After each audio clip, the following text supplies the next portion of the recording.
Okay, so what we're going to learn today is how to take antiderivatives of things that we didn't know how to do before, okay?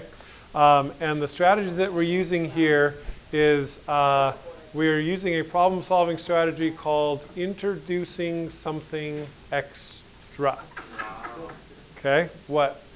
I was expecting some bigger words. No, introducing something extra. So we're going to take the antiderivative of 2x times the square root of 1 plus x squared. And what we are going to do is we're going to introduce this new variable u. Okay? So I'm going to change, I'm going to let u equal 1 plus x. We're going to talk about how we know what to let u equal. But so what I just want to show you right now is sort of why this works. And then we'll have a deeper conversation about how do you know what to let u equal. And actually your very first problems that might be your entire homework assignment today, they tell you what, they say let u equal this. Yeah, sort of. Yeah, I know, I always think that. What do u equal? So in this case, we're going to let u equal 1 plus x squared, okay? So if I do that, then instead of being the square root of 1 plus x squared, what is it? The square root of u, okay? But then we also have, so we got rid of this and made it into the square root of u, but then we have this 2x dx that's still left. Okay? And so here's why this is deeply connected with the whole idea of the derivative. Because if I know that u is equal to 1 plus x squared, what is du equal to? 2x dx. It's dx, because it's 2x times technically the derivative of the independent variable, okay? Conveniently, what are the chances? What did we have left in the original integral that we needed to substitute for? A 2x dx. So now this 2x dx becomes a du, and this problem that before was fairly complex is now as simple as finding the antiderivative of the square root of u. Okay? Right, so I'm going to rewrite this as u to the 1/2 du. And then the antiderivative of 1/2, or u to the 1/2 is, add 1 to the exponent gives you 3/2. And then you guys have been thinking about this in terms of multiplying by the reciprocal. So that would be 2/3 u to the 3/2 plus our old friend c. But then we have to go back to where we started. What did u equal? What did u equal? 1 plus x squared, so I have to resubstitute in that in there for a final answer of 2/3 times 1 plus x squared to the 3/2 plus c. I can wrap my head around it was when the t equaled something and then you didn't do anything with it after that. It was just a way to make When we were doing limits? Yeah. And we would, yeah, that was weird. Yeah, I know. Limits, limits, not so much. Trig limits, oh my gosh, yeah. What happened, what? What do you mean what happened with it? Oh, the du is a weird thing. The integral always has to have a dx. But then when you take the antiderivative, this disappears and that disappears. Because they're connected. Yeah, they sort of cancel each other out because the du is connected to this integral sign. Okay? So as soon as you find the antiderivative, the integral sign is gone and the du symbol is also gone. Okay? But it is there. Okay? And that's why this thing right here is important, because we still have to substitute in for that thing. Okay? Okay, you guys are, Mackenzie, Brooke, like short attention span theater. Okay? Stay with me. All right? So you could check this if you wanted to by taking the, and then they, yeah, okay. By taking the derivative of the answer that we came up with, you'd put the 3/2 in front. Wow. Okay, seriously, put the 3/2 in front, so the 3/2 and the 2/3 would cancel, right, if we were taking the derivative, and then you subtract 1 from the exponent would be to the 1/2, so that's where this comes from, the square root of this stuff right there. And then you would chain rule it, so you'd multiply it by the derivative of 1 plus x squared, which is 2x. Okay, so you can check by taking the derivative of this that that's the correct antiderivative. All right? So do you understand sort of the problem-solving strategy a little bit there? Introducing something extra? Yeah. And then, of course, the question is, what is that extra thing? So we have to be able to figure that out. Okay, so we don't have to worry about that. All right, so let's try some of these. So let's find the integral of x cubed times the cosine of x to the fourth plus 2 dx. Hi there, thank you. Is that a check in that envelope? Yeah. Can I have it? I need money, though. Please. Oh, man. Apparently, the two of you get paychecks, so don't forget to go pick those up, all right? Okay, so if you look at this, yeah, I verbally reminded them. They knew what it was already. Do you need that physical reminder? Okay, you be okay? Okay.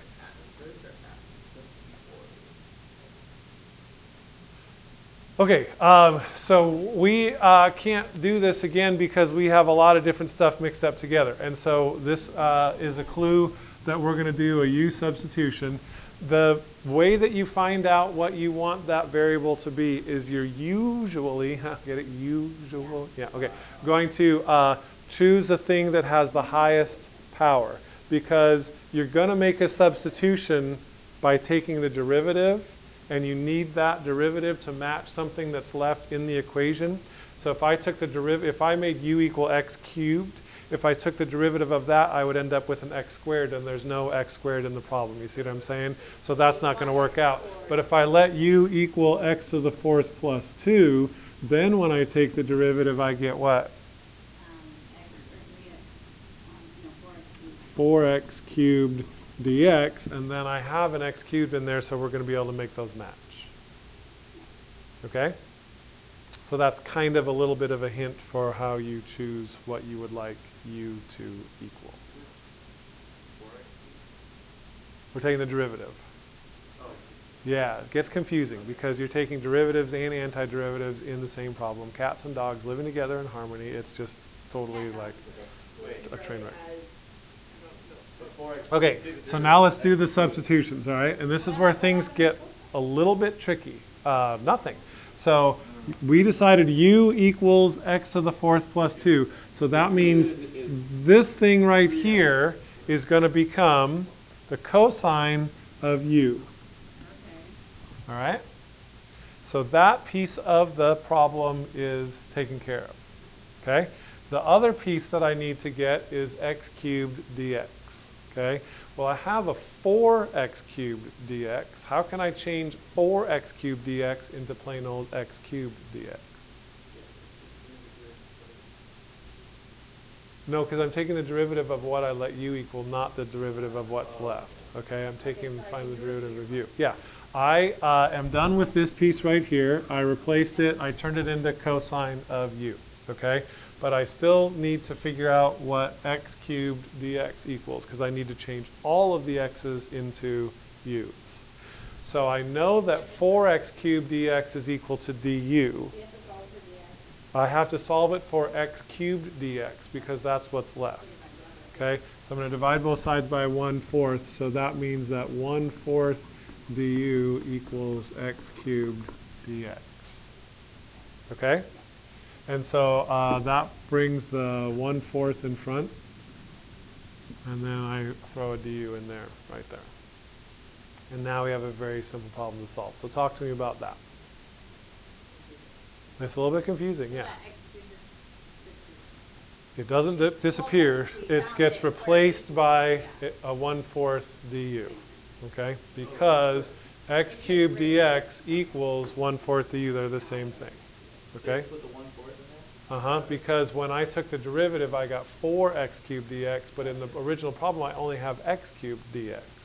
And so I need the 1/4 of that. Okay? More questions?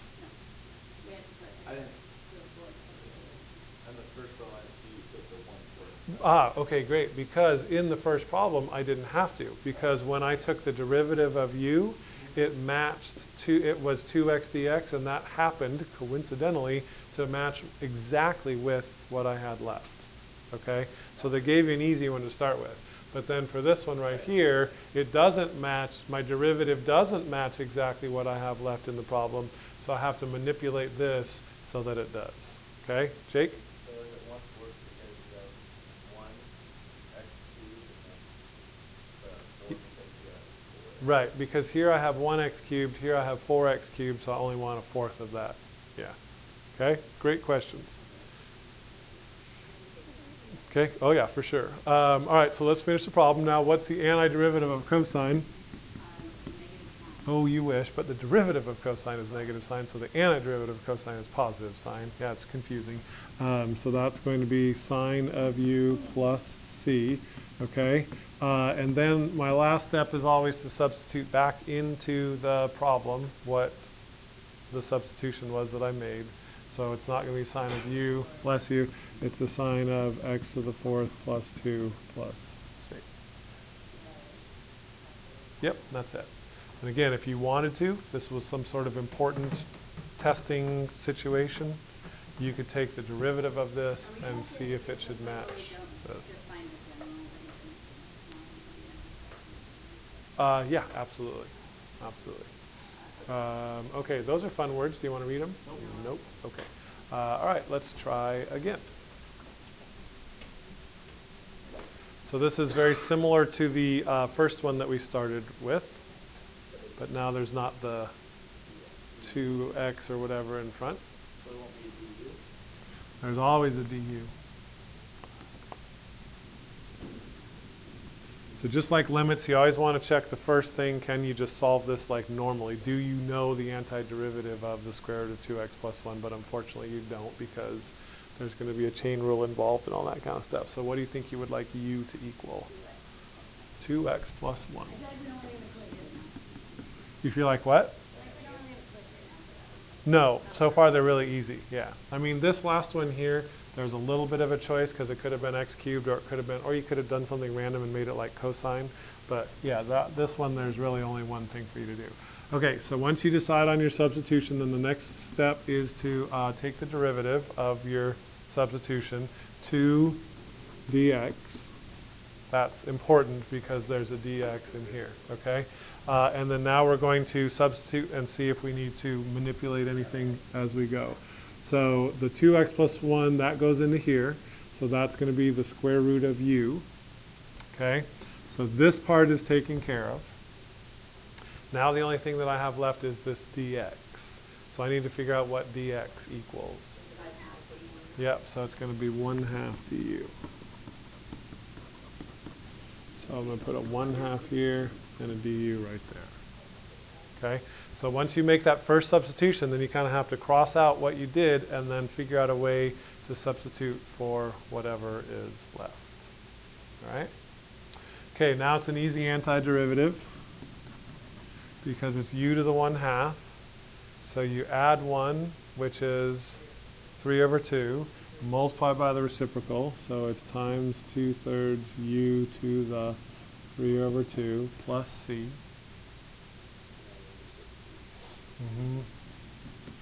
So that's going to be 1/3 2x plus 1 to the 3/2 plus c. Can you just what? Like this? Yeah, what else would you do? Yep, that's it. What Mackenzie was asking is, are we eventually going to get some values to plug in there? And the answer to that is yes. And we would do that like we did. Like maybe this would be from 0 to 5 or something. Would you have to put both points in there again? Or I guess We'll cross that bridge when we come to it, yeah. Because you actually have 2 different options for how to do those when you're making a substitution. Maybe you're ready for it. I don't know. You're starting to ask these questions. Maybe it's time right now. I'm kind of curious. But for the c, you get that c in there too? Well, if you have numbers there, then you're not going to have a c value.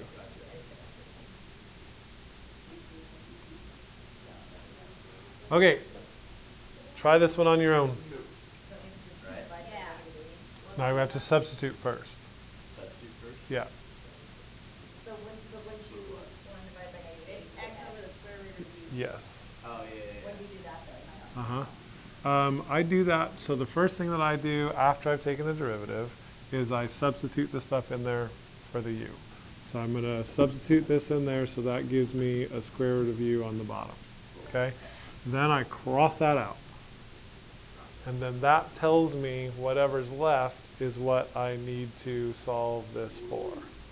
Okay? So I need an x dx. I have a negative 8x dx. I only want an x dx. I have to divide by negative 8. So negative 1/8 du is equal to x dx. And so, yep. Nope. Now I take the antiderivative. That's what that funny little snaky symbol means. And to do that, I'm going to rewrite that as u to the negative 1/2. Finish him. Cha. Yep, do it.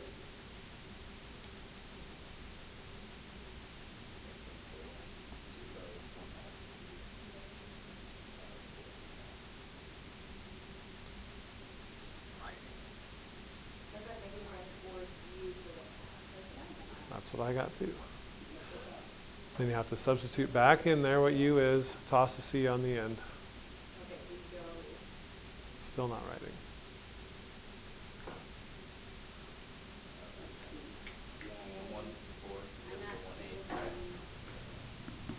So you add 1 to the exponent. Negative 1/2 plus 1 is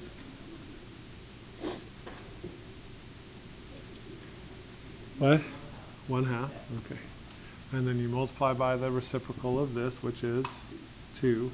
So negative 1/8 times 2 is negative 1/4. And then the last step is to resubstitute back in what you started with. Okay? Are we what? Ooh, I don't know if we'll get to it by then, because we're only going to do the first half of this section today. So I don't. We could. I could email you the test or something. You could, yeah. We could take home test they do on Monday. All right, try again. What did you let u equal? Okay.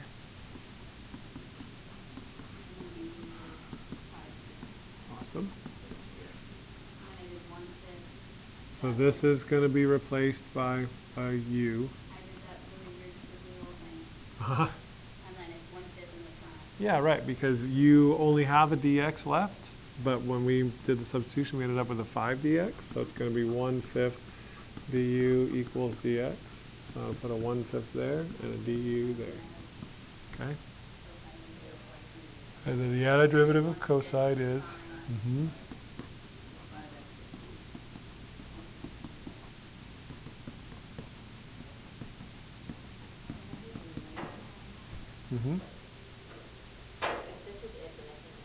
You're going to be okay.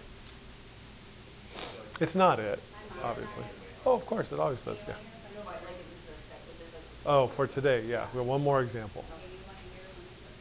Yes. My mom and I ran to Lake Aberdeen on Sunday. Okay.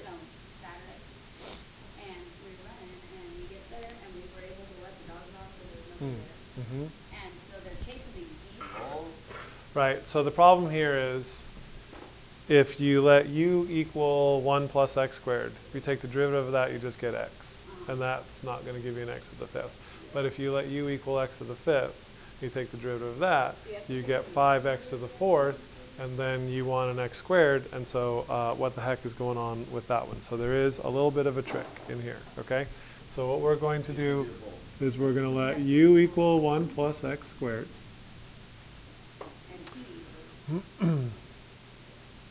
And then that gives us du equals 2x dx. Okay?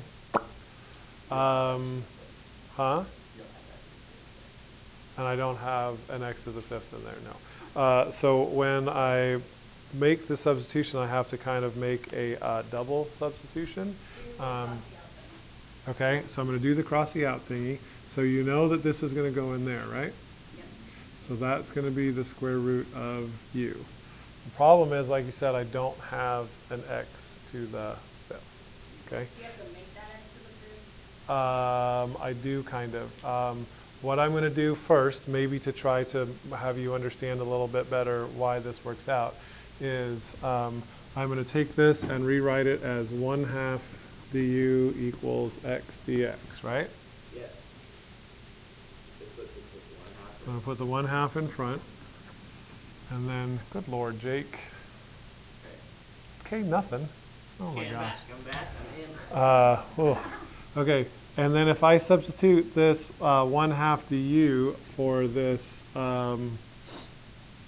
x dx, what is left here? X to the fourth. If I substitute this 1/2 du in for an x dx, then think of this as being x to the fourth times x dx. Because I have an x to the, Cameron, can you, because you got that, can you? Oh, because you're looking, yeah, I get it. Taking away Yeah. one. You got it? I see it. Okay. Okay. So far then I've substituted the square root of 1 plus x squared is now the square root of u. The x dx is the 1/2 du, but I still have x to the fourth. Okay? Here's the $1 million question. With the substitutions that are available to us, can you tell me how I could substitute for that remaining x to the fourth?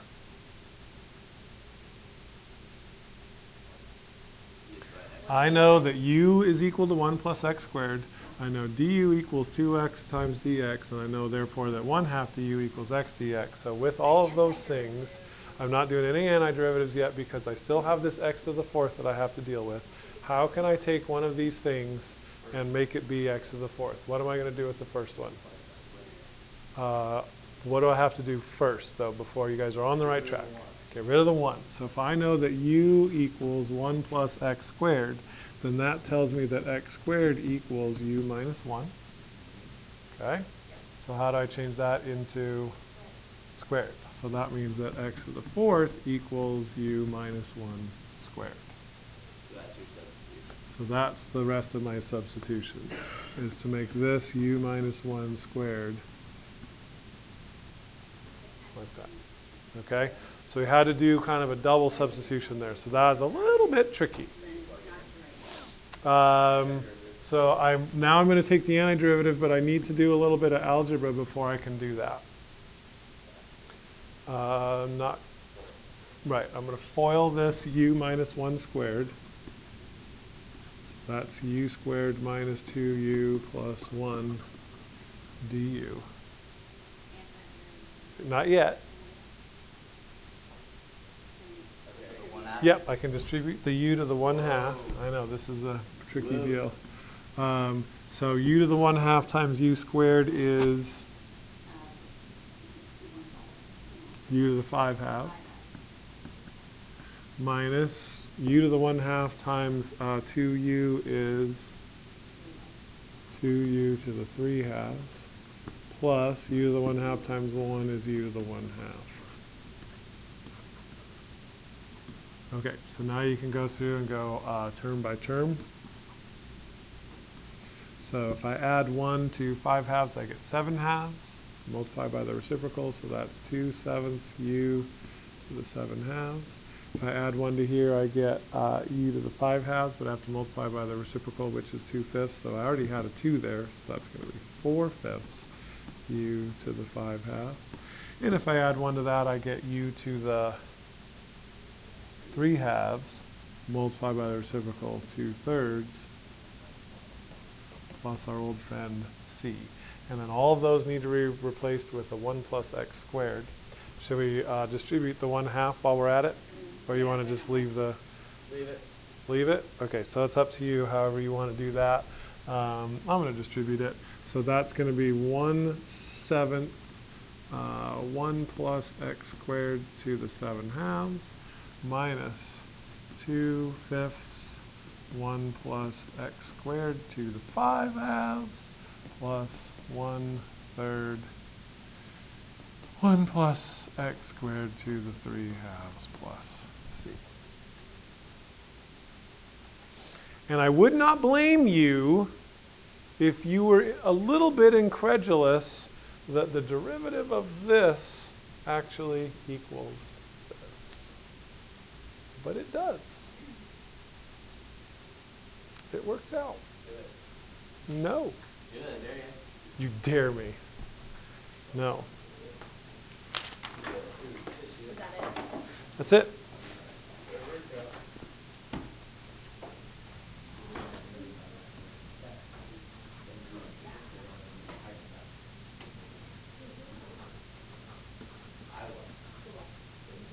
Eric, okay, yeah. Really?